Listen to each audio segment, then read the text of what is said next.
नमस्कार दोस्तों। भारत सरकार के कला एवं संस्कृति मंत्रालय के सांस्कृतिक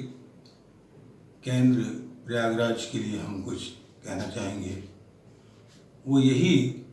कि समय समय पे ये बहुत ही बेहतरीन कार्यक्रम करते रहते हैं। कार्यक्रम करना तो एक अलग बात है, कला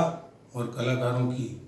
इज्जत करते हैं, उनको समय समय पे मान सम्मान देते हैं और विशेषकर जो हमारे फोक कलाकार हैं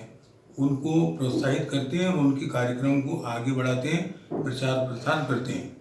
तो ये बहुत बड़ी भूमिका है और हम बहुत ही इनसे प्रसन्न हैं, इसलिए कि हमने कई बार इस क्षेत्र में इस केंद्र पर कार्यक्रम दिए हैं और हमें इतनी ज़्यादा इज्जत और मोहब्बत और प्यार और अपनापन मिला कि हम तो बल्कि ये कहते रहते हैं कि जब जब इनका कोई आदेश आता है या कोई इनविटेशन आता है तो हमारी पहली प्राथमिकता होती है कि हम उसको एक्सेप्ट करते हैं, इसलिए कि हमारा कार्य ही संगीत है और हम तो खुद भी संगीत के लिए समर्पित हैं। संगीत के लिए कुछ ना कुछ नए एक्सपेरिमेंट करते हैं। अब जैसे कि आज के दौर में अगर आप देखें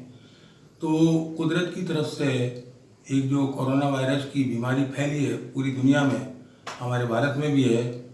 तो उसके लिए आप और हम ये दुआएं करते रहते हैं कि सरकारों ने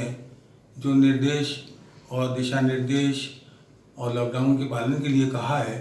उसको करते रहें, क्योंकि वो हमारे लिए ही है, हमारे हक के लिए, हमारे अच्छे के लिए है।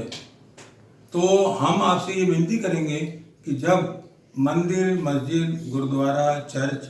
सब कुछ इत्तेफाक से बने, लेकिन आज 25 अप्रैल से रमज़ान मुबारक का महीना स्टार्ट हो गया है, आज पहला रोज़ा है, तो हम आपसे सारे ही मुस्लिम भाइयों से ये भी इल्तिजा करेंगे कि बराए करम अपनी जो भी इबादत है, नमाज, रोज़ा, तरावी, कुरान घर में अदा करें और वो बड़ा रहीम व करीम है, वो कबूल करेगा। आपने देखा होगा कि ये लोक संगीत पर ज़्यादा कार्य करते हैं और लोक संगीत की उत्पत्ति प्राकृतिक है। आपने देखा होगा कि एक माँ जब अपने बच्चे को दुलारती है तो वो कुछ शब्द गढ़ती है,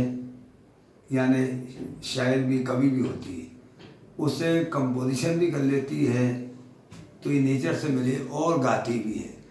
तो लोक संगीत की उत्पत्ति हमारा मानना है सबसे पहले हुई, पर सब ध्यान दिया कि यार कंपोजिशन क्यों होती हैं, तो उसमें 12 सुर पाए गए, उनके शास्त्रियों ने नाम रखे और नाम रखने के बाद उससे थाट बने, थाट से राग बने और राग के बीच ये 12 सुरों 22 श्रुतियाँ। तो बहरहाल ये है, आज का जो हम तो तन्हाई में भी तन्हा नहीं होते, कभी रात दिन संगीत से बातें किया करते हैं।